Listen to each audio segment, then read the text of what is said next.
Hey everybody, what's going on? Hellmite here, bringing you another video from Grab the Lantern today. Today I wanted to talk a little bit about healing and sort of, is it overpowered, is it underpowered, kind of what's the state of healing at the moment. And this is kind of stemming from a lot of conversations I've been seeing focusing around healing in League of Legends and how a lot of people feel that it is overpowered, and generally I'm parsing this out of the fact that a lot of people are saying, Grievous Wounds feel mandatory rather than optional. Almost every single person in a game is building Executioner's Calling or Oblivion Orb or Bramble Vest in order to just counter some degree of the healing that they're encountering in-game.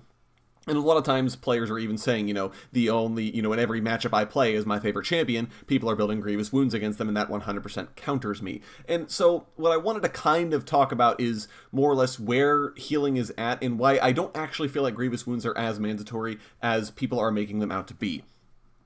First and foremost of this is that I do feel like, to a certain extent, the fact that Grievous Wounds are being built and the fact that we have the ability to build Grievous Wounds is not a bad thing. I know a lot of people feel like this isn't a super fun thing to do, to have to spend 800 gold on an item just so you have a chance at killing a character who's healing potentially a lot, but I feel like that's a part of the counterplay that's built into the game, right? Kind of categorizes their counterplay as sort of, there's in-the-moment counterplay, being able to dodge a skill shot, for example, is a form of counterplay, but to that end as well, counterplay is also about the items you build in-game and the strategic decisions you make, right? If you're faced with a very powerful split pusher champion, the counterplay to that champion is not try to 1v1 that champion all day, right? Like, you're never going to win that particular scenario. If it's like a Fiora or somebody, that's her whole shtick. She should be strong if she's in a split push scenario. Instead, the counterplay to that is grouping as 5 to force an objective on the opposite side of the map, or to force the rest of the enemy team into a 4v5 teamfight. That is a degree of counterplay that works against a split-pushing champion, as opposed to playing their game. In a similar fashion, being able to actually buy Grievous Wounds, purchase an item that helps you counter an enemy champion, is a part of the counterplay of the game, right? In a similar fashion to how you would build a Seeker's Arm Guard if you're dealing with a Zed mid, or a Verdant Barrier on Kassadin who's into, let's say, a Ryze or an Orianna, or someone else who's giving him a rough time in lane. Like, that's a part of the game that is a part of the intended counterplay that Riot have set up for us to use. So to sort of say, oh, well, Grievous Wounds are mandatory and I have to build this item and that sucks, I do get that that's not as much fun, but also it is a useful safety valve for Riot in the case of very powerful overhealing champions that are able to sustain a ton, right? And in that situation, complaining about it is sort of like saying, well, I have to put on these special boots in order to not burn my feet walking across the floor, but I don't want to do that. You can't complain then if you choose not to buy those boots and put them on just so you can't walk across the floor without getting your feet burned, right? In that regard, you do want to be able to build Grievous Wounds in order to counter these champions that are able to heal a significant amount.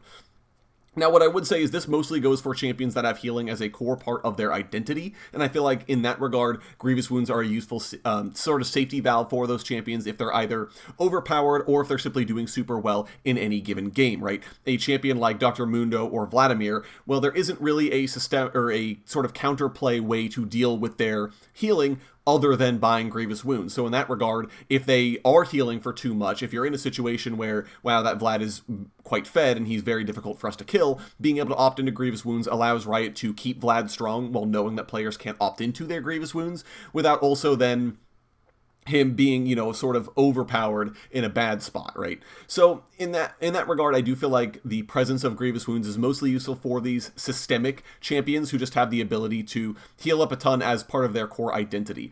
A lot of the other concern comes then with sort of systemic healing, which I know I used that word earlier. Disregard it. I shouldn't have used it there. But systemic healing is sort of everywhere else in the game you can get healing other than from your base champion kit, right? Vladimir Transfusion is an innate part of the champion. That's just something he does. Whereas, let's say a Renekton building Gore Drinker is Renekton purchasing systemic healing, right? Systemic lifesteal, a way to heal himself that is available to any champion in the game.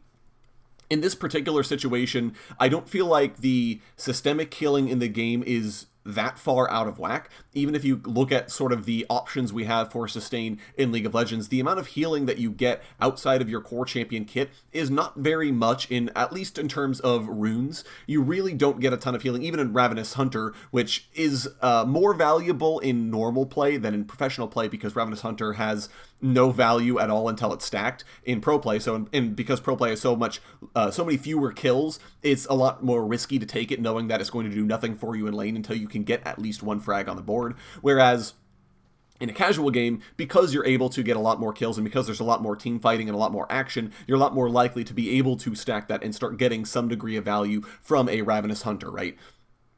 So in that regard, I feel like runes don't really have that much healing, but the biggest thing are items. And the biggest problem I think I have with this is that a lot of the items that people are first building are big ticket healing items, right? Even things like Immortal Shield Bow and Gore Drinker, I think, are the two that are giving people most cause for concern. But even Riftmaker, with its newly buffed ability to stack quite quickly, is a form of sustain, and it does give champions a relevant amount of healing. And especially you can think of the big Gore Drinker heals or the big shields and healing that someone gets after their Immortal Shield Bow pops. That sort of a thing is really, I feel, the place where players are having difficulty, or where they're considering Grievous Wounds to be absolutely mandatory. To that, I would say a lot of times these champions that are opting into healing in the form of the item system, they're not refined to have healing, and so therefore they're still not getting as much value out of the healing than a champion that's specifically designed to have it. Yes, they are going to be able to heal some amount, but even in that regard, pretty much all of these big ticket healing items have a degree of counterplay to them. Riftmaker, obviously slightly less. That just kind of says be in combat for long enough and you're gonna get the full value, but its healing is also significantly lower than something like Gore Drinker, whereas I feel like the biggest thing for me is that Gore Drinker and Shield Bow both have counterplay in the form of the item system, or in the form of the item itself, right? Gore Drinker only heals the champion for every enemy champion in the area of effect, which gives it sort of a similar counterplay to dealing with an Alawi who potentially is healing too much in teamfights, or a Darius, right? Those champions have core ways of outplaying their healing built into the game itself.